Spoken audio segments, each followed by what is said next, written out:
Hi, and welcome.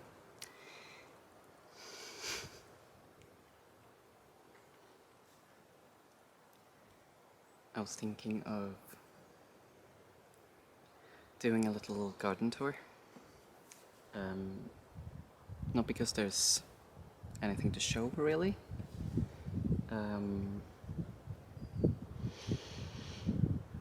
But more because this is a new beginning, new channel, new gardening season, and it's fun to be able to look back and see what it was like before everything started growing. Because at the moment it doesn't look very nice. And seeing it now, I'm wondering how it's ever going to be a beautiful garden and full of growing things and green and flowers and vegetables and life. But that's the great thing about gardening, I guess, that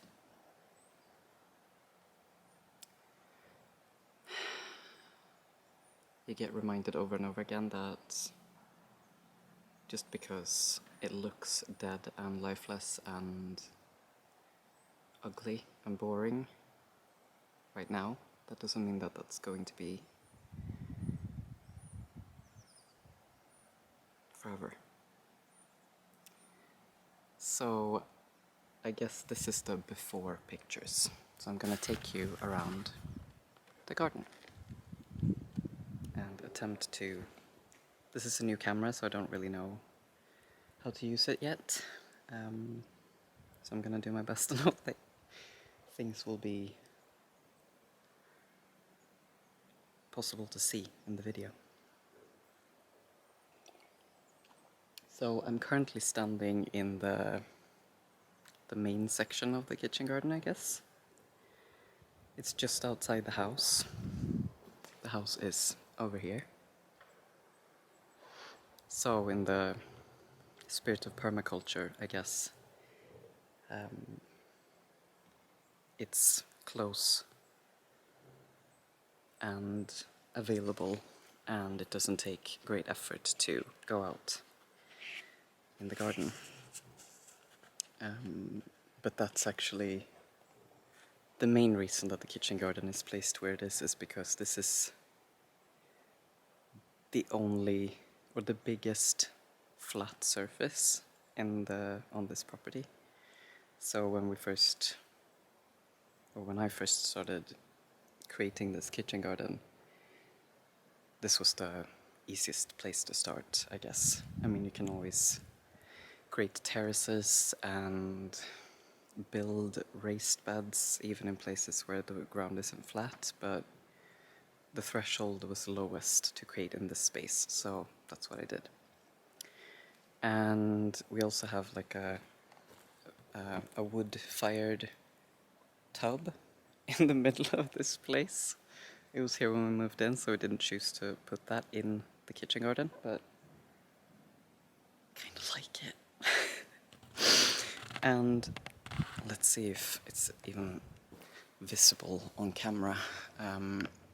This is what it looks like right now. I hope that this will be visible.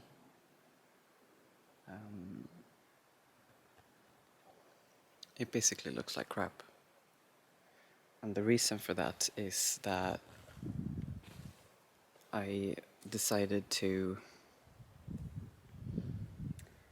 make hugel beds. I don't know what it's called in English really, but maybe you say hugel beds or something. But it's when you create veg beds by putting logs or decaying timber or something. What's happening to the camera now? Weird things are happening to the camera. Anyway, yeah, so you put decaying logs in the bottom and build from there, and you put layers of mulch or compost or organic materials on top, and then you plant things on there. And the reason for that is that the logs will decompose over time and create new mulch, and it also holds water and moisture in the veg bed so that it doesn't dry out as quickly. So I tried making that last year, but using not just like big logs, because I didn't have much of that available. So I also used like twigs and branches and little scraps, and now most of the compost and the soil has sort of fallen down in between those twigs, so it basically looks like just piles of twigs now, with the leftover like dead plant materials from. So yeah, I had to cut there because I wasn't sure that it was still recording. I think it was, see? But yeah, this is what it looks like, basically. I don't even know if you can see where the actual veg beds were, but they were like, here's one, like here, and then there's a path here, and then the next veg bed is here, and then a path over there, and so on. So it was like 1, 2, 3, 4, 5 very narrow veg beds with paths in between, and then 2 over here, which now I've begun to trim the hedge, so there's extra branches and twigs lying on top of everything, so this is going to be cleaned up eventually. This year I'm going to change the layout, so it's not as many and as narrow beds, but rather I'll probably make 3 here that are a bit wider. And then I built a fence last year to keep the deer out. So a project for this space this year, aside from just cleaning it up and actually making proper veg beds here, is to put up extra netting for the fence. Because even though this keeps the deer out, and it's perfect for that, it doesn't keep the chickens out. Which I noticed when the chickens moved in at the end of summer. But we'll keep going. So go out to this kitchen garden area, and just outside that is the single veg bed where I sowed the carrots. And let's see, just outside the house we have a tiny little raised bed where I've sown already in like January, I think it was, maybe February. I sowed a few brassicas and other things they can take quite cold weather. So you can hear one of the pigeons in the background. It's Gertrude and Margot who live here. Here's some stuff. It's actually more since last time I checked. So I wrote the little notes here, cheat notes. So what we have here is spinach, and then those are radishes, and then we have misuna, which is a brassica. I don't really know if it's called misuna in English, but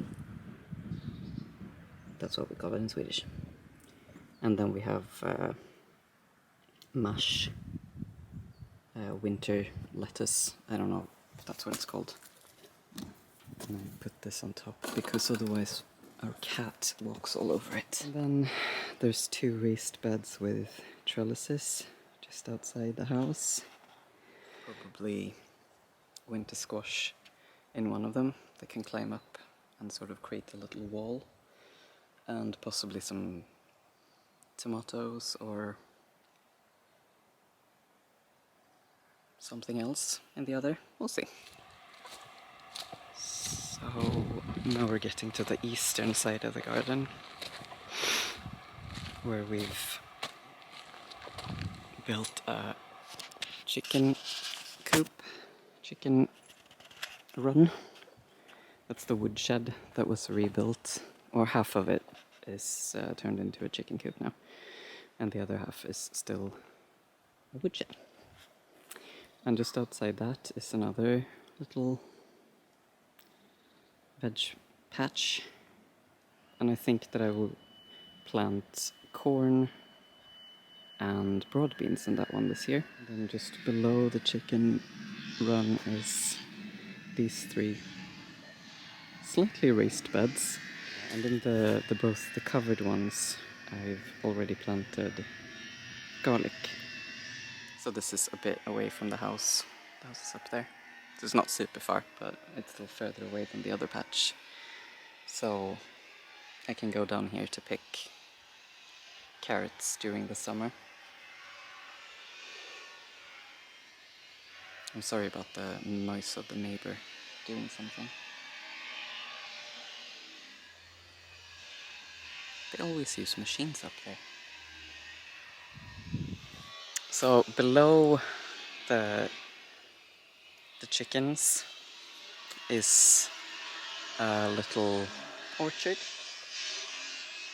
which I'm also, like, there are many half-finished projects around here, because one day I might really feel like beginning to trim the hedge, and I start doing that, and then the next day I'm either tired or it's snowing again or something, and I have to just take a break from that project, and then there's just branches and twigs lying around on the ground for days or even weeks after. Another day I might feel like it's a good idea to start trimming the apple trees.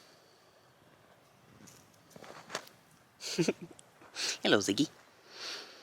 And then, yeah, the same thing. It starts snowing, or it was too hard work or something, so I take a break from that, and those branches lie around for forever. That's just the way it is, I guess. But there's a time for everything, and the time to continue with that project and to clean up. That time will come also. Oh, the chickens are... I don't know if you can see them. They're coming out now. But they're very shy. So I'll just take you down to the greenhouse as well. And here you can see, by the way, I really like this part of the garden actually, that it is a slope. The whole garden is slopey. But instead of just being a slope, the person who built the house also built this really beautiful stone wall. So it's kind of terraced, so we have one level up here, and then this is a little path that runs just next to the greenhouse. Now there's some plastic here. Just move that out of the way a little bit. And then it's really loud, the noise from the neighbors. Hope it's alright. So yeah, I love this stone wall, the moss.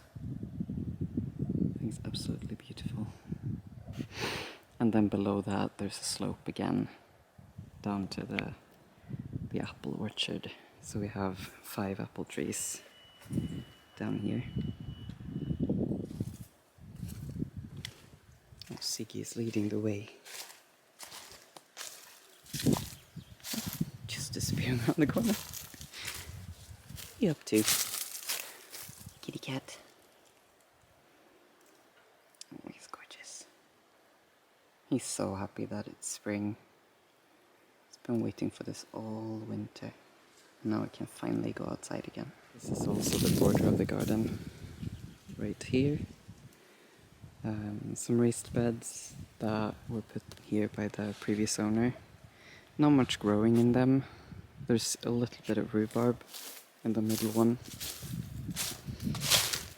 It has started growing. That's always one of the first things that happen in the spring. Just peeking up. But aside from that, there's not much growing here. Which is probably partially because it doesn't look that bad right now, but in the summer when all the leaves are out and the foliage is thick, this area is pretty much blocked out. There's very little sunlight here. Surprisingly, you'd think that, because the sun is up there, so it shouldn't be a problem, but it gets really shaded down here. And that's an old beehive. That was also used by the man who built this place in the late 70s. He was a beekeeper. And she wasn't a gardener or a beekeeper, so the kitchen garden that he had and the bees and everything was, when we moved in here, there was nothing left of it really. There's some beekeeping equipment that was left in the house, like the hat and the net and some other things. And we are thinking about getting bees at some point, maybe not this year, but in the future, so that'll be useful. We can still use that stuff. Greenhouse. And it's currently 17 degrees in here. Usually gets warmer, but I've taken the door out, as you can see here, because I'm renovating it. Because it was broken, so the glass was shattered and yeah, it just looked not very nice, so I decided to take it out and fix it. And again, that's one of those half-finished projects that's just waiting for me in the cellar. One day. So, here is the greenhouse. With 3 rows. And if you can see the planks at the edges there, that's where I've sown some summer carrots. We also have some grapevines here. And here's another one. They were also here when we moved in. Here I have also started sowing things really early. It was like winter sowing. So that was maybe in February, perhaps. And I think some of it has died. I'm still experimenting a bit, and it's a bit like trying to figure out what works. So the frost hardy varieties, or the ones that can start germinating when it's still cold, those I've tried sowing them here, and some of it works. You can see here that there's spinach, 2 rows of spinach, and in between you can see one little leaf coming up. I think it was radishes that I sowed between the rows of spinach. And here is some more brassicas, maybe some onions. I can't really remember what it was. I have it saved somewhere. And the idea is to just see what grows and what doesn't. And the stuff that grows, then I'll know for next time that that's actually okay to sow mid-winter, and it will just start growing when it's ready to grow. And doesn't die when it keeps freezing over and melting and freezing and melting. Here's another experiment module tray with parsley, dill, again with the Mizuna, which I'm not sure about what it's called in English. Some brassicas, some spinach, and actually some coriander. And this is also an experiment. I think much of this has died. You can see here, maybe, like moldy little lumps of things. So this is, you know, when it first started getting a little bit warmer, maybe mid-February or something, some of those things started germinating and they started growing, and then it froze again, obviously, because it was very early in the year. And those things died because they started germinating earlier than they should have. Whereas other things might be slower to start growing, and when they start growing, it's safe for them so that they don't die. So, like I said, still experimental phase over here. It's just learning what works in this climate, in this place, and with different methods. So I'm always trying out a few different things. So, for instance, the early winter sowings, I did some here, directly in the ground, in the greenhouse. I did some in that module tray. I did some in the tiny little raised bed just outside the house, covered with this fiber cloth thing. And I think I did some in a module tray that I put in the cellar as well. Can you hear the rhythm?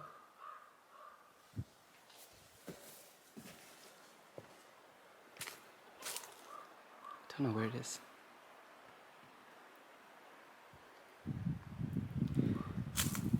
But yeah, so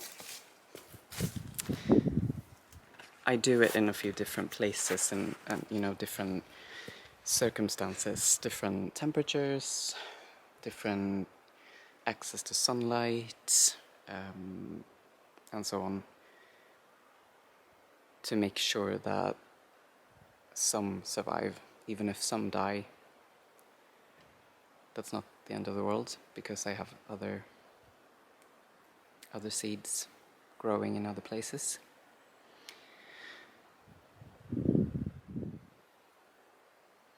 I think I see some anemones, I think they're called. I'm gonna go over and see. And on the way we can have a look at this ant nest.